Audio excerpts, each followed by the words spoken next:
agradeço o convite, agradeço nem tanto, porque dá trabalho.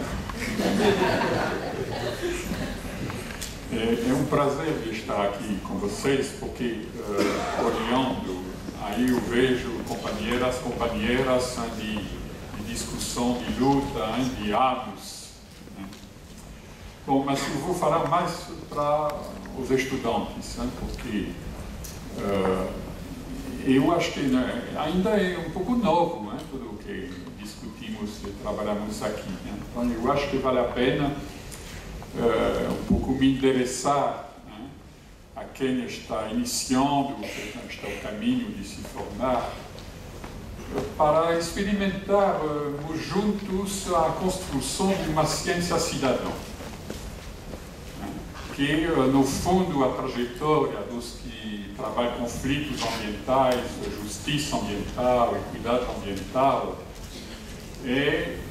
não pode se trabalhar isso se você não tem essa ancoragem, né, na sociedade.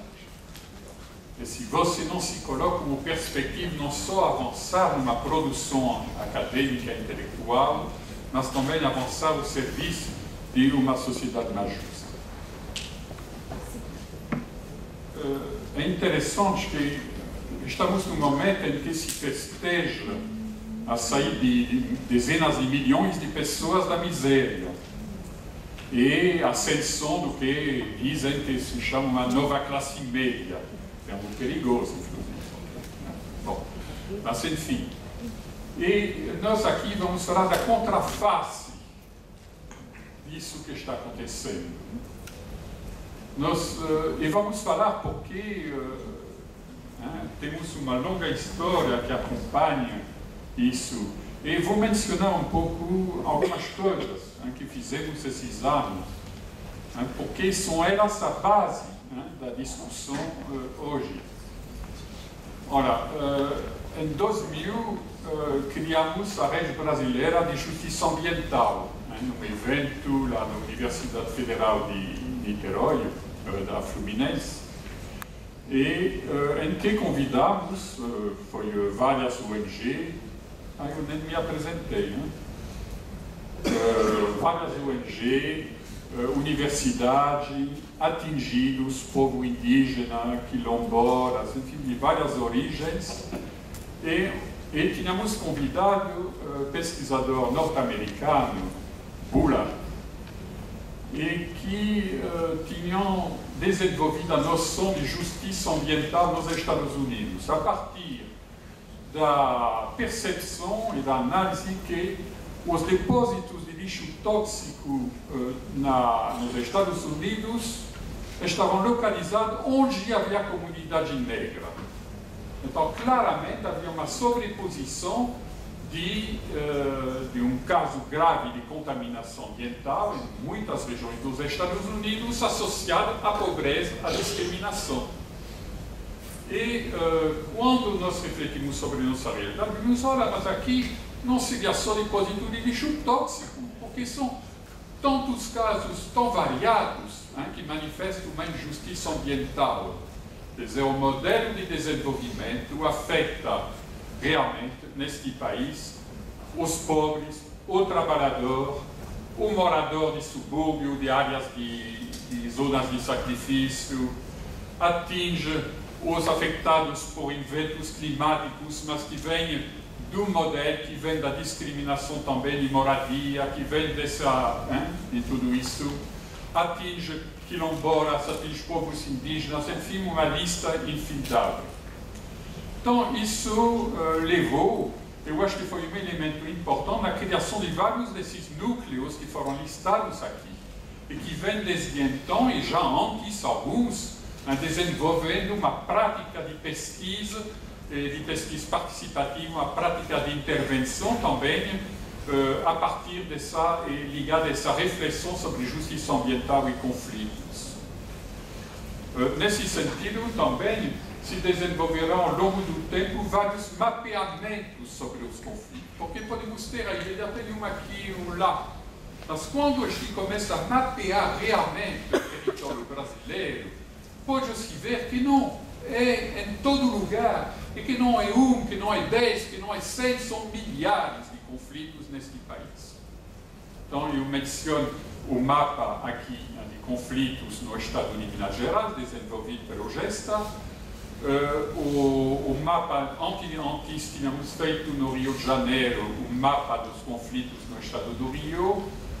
Tenho outro em Mato Grosso, foi feito um mapa também. Tenho um mapa nacional também ligado à rede de justiça ambiental, elaborado pela Fiocruz em colaboração com a gente, com a FASE, que tenta fazer esse mapeamento nacional. Temos também ligado a gente, as missões de relatores para os direitos humanos, para o direito humano e meio ambiente, que desenvolvemos e fornecemos elementos, indicamos lugares onde podem ir, análises que fortalecem os pareceres desses relatórios. Temos no campo da Brasco toda uma reflexão, uma discussão sobre os agrotóxicos e que aos poucos fazem surgir o que tentava se tapar, se vedar ao conhecimento, tornar invisível, que são os casos de contaminação, não só individuais, mas de comunidades inteiras pelos agrotóxicos neste país. Temos o núcleo sobre o desastre, articulado não como desastre natural, vamos falar disso mais adiante, o que significa, enfim, temos um grande acúmulo. Então não estamos falando aqui de algo que surge de repente, porque alguns intelectuais, etc. Não, temos uma longa história e que mostra o peso do modelo de desenvolvimento sobre o país. E realmente essa indivisibilidade dos direitos não são assim alguns direitos difusos, direito ao meio ambiente, uma coisa bonitinha, não.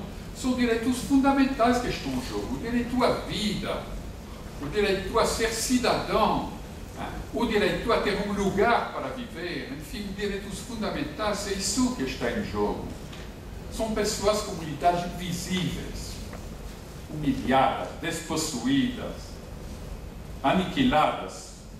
Então, isso que está em jogo E me venha, não me venha agora, mas já espero que ninguém tenha escutado minha historinha, é uma imagem que, bom, enfim, vocês entenderam por meu sotaque, eu sou de origem francesa, apesar de morar aqui faz 40 anos, mas ainda o sotaque não vai embora, então fui visitar a França e fui visitar o vinhedo de Bordeaux. Um programa ótimo. E quando adentrei no vinhedo, uma alameda ampla, e de cada lado essas fileiras de vinhas, mas o que chamou a minha atenção foram as rosas. Em cada início a cada fileira, havia na entrada uma roseira, linda, primavera. E, que beleza, Parabéns ao dono do castelo, acho que era um Rothschild, Chateau Lafite. Bem, senão, a função da rosa é de dar uma advertência. Se a rosa fica doente, é que o vinhedo está ficando doente, está na hora de tratar. E eu depois pensei, na hora de pensar, todas essas comunidades, qual é o seu lugar? Elas são como essas rosas. Quando estão doentes, elas nos avisam que não são elas as verdadeiras doentes, mas que vem atrás a doença. A doença não é dela, a doença é do desenvolvimento, é do que tem que provoca tudo isso. Então, deixamos a imagem, não vou medicalizar nosso debate, mas na realidade, não devemos só olhar para essas rosas. Quando discutimos, quando combatemos conflitos, etc., na realidade, estamos indo muito além do que dar um apoio como tal. Estamos, na realidade, como falou, é uma questão de fortalecimento, de existência da democracia que está em jogo. É o modelo de desenvolvimento que está em jogo. Então, É isso o nosso debate. Debater essas comunidades, o que os aflige, o que os atinge, mas na realidade é uma contribuição à discussão de que país queremos, que democracia queremos, que forma de cultura queremos, que desenvolvimento queremos. É isso que está em jogo quando a gente reflete sobre essas comunidades.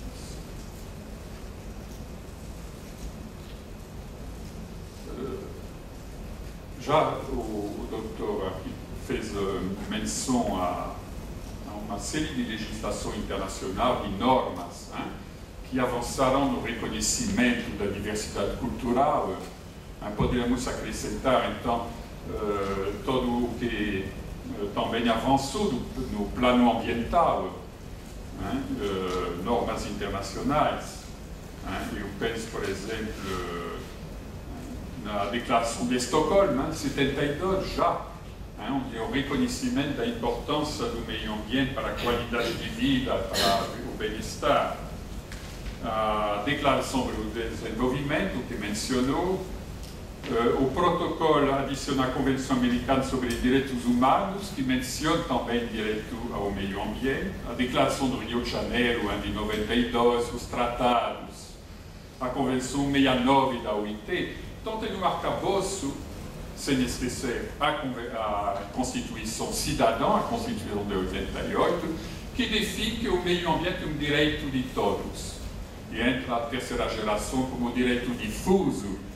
E isso, então, é um pouco que fortificou esse arcabouço institucional que fez com que acreditamos que podia ter efetivamente um reconhecimento desses povos, dessas populações, dessas comunidades rurais, pequenos produtores agrícolas, agroextrativistas, povos indígenas, quilombolas e outros, e comunidades urbanas também atingidas por remoção, por questões de contaminação, etc. Então acreditamos nisso.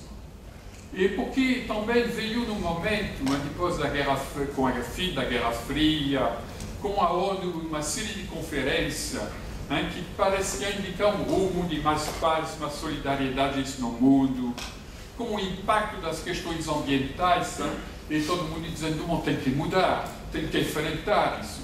Então houve um certo momento de ascensão nas consciências e nas declarações, nas leis, que parecia indicar que, efetivamente, podíamos ter um novo patamar de ação e de intervenção sobre os territórios e que, enfim, essas populações poderiam ter seu lugar. Então foi, eu diria, um momento positivo, mas, ao mesmo tempo, se a gente olha bem, nunca fomos também nos iludidos totalmente. Porque sempre encontramos e vimos essas dificuldades dessas comunidades para sobreviver.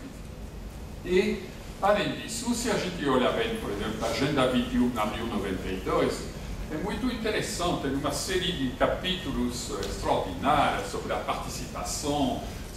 Pela primeira vez se colocava em questão o modelo industrial de desenvolvimento, apontando claramente as responsabilidades para os países desenvolvidos. Que uma série de coisas lindas.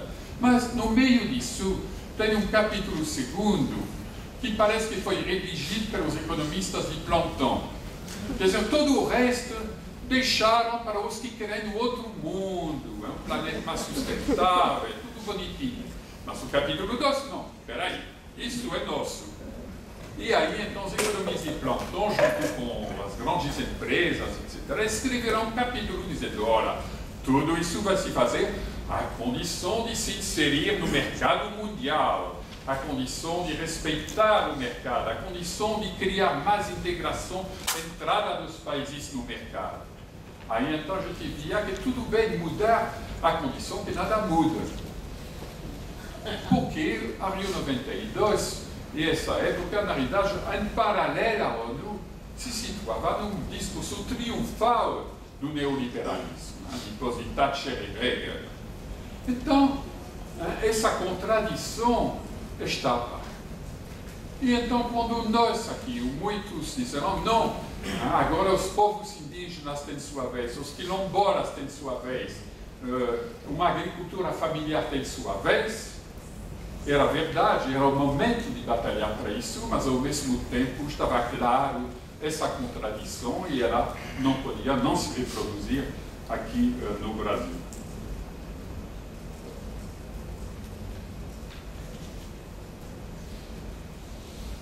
E estamos aqui chegando um pouco na questão que estava pautando essa fala aqui minha, a flexibilização dos direitos. Ora, eu não, apesar de ter sido relator nacional para o direito humano e meio ambiente, não sou um especialista em direito. Talvez seja por isso que me nomearam, foi nomeado relator.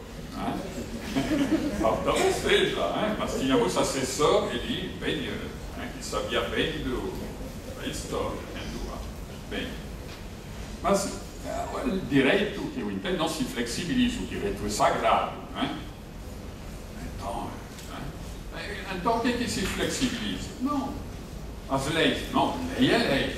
Então, o que? Onde que tem flexibilização? Se a lei está lá, nas cláusulas, mas o que se flexibiliza é o jeitinho. Por exemplo, o fato consumado é um fantástico instrumento jurídico. Vejam a soja, como ela foi introduzida no país de modo absolutamente ilegal. Não tem mais jeito, depois tem que legalizar. Porque a lei é super importante, vamos legalizar, tudo na ordem. Imagine sério, mas vou falar talvez de Belo Monte. Onde se avança e depois se cria o arrepio da lei, alguns mecanismos para dar o jeitinho do fato consumado. Então, estamos num momento em que estamos na época que eu chamaria do jeitinho, que são essas flexibilizações que acontecem, que avançam. Só que esse jeitinho toma forma da lei, sim. Toma forma do Estado reforçando sua presença. As grandes, o poder dominante econômico, político, firmando as suas ações sobre o território. E aí temos um arsenal realmente bastante preocupante. A portaria 419 de 2011, que coloca, vamos diminuir as áreas de conservação. 7 áreas de conservação na Amazônia vão diminuir de tamanho. Por quê? Porque são as áreas onde vão ser construídas as hidrelétricas do Tapajós, Telespires e Jamanchim, em particular. E quando ouvi a história de Belo Monte, havia uma reserva extrativista no Rio Ireli, do Afrozinho, esqueci o nome exato, a reserva do Afrozinho. Bom, ela ficou parada muito tempo. Por quê? Dizia, por que está parada? Porque ainda havia em discussão que depois do Xingu teria que ter outros reservatórios.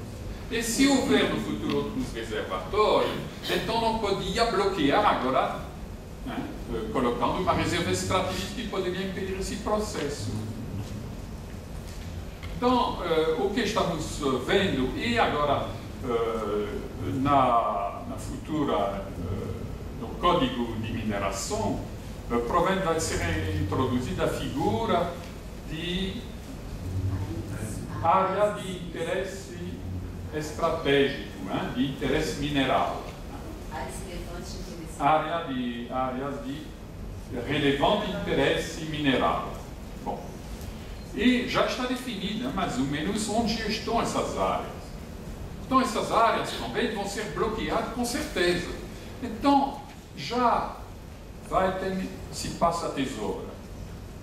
E passando a tesoura, você não atinge direitos, mas na ponta, quem está nessas áreas? Nessas áreas tem gente, tem comunidade, tem povos indígenas. E isto depois que já se tem a mineração lá, explorando já, destituindo lá a população. Claro. Se legaliza isso aí. É. E a gente vê isso acontecer.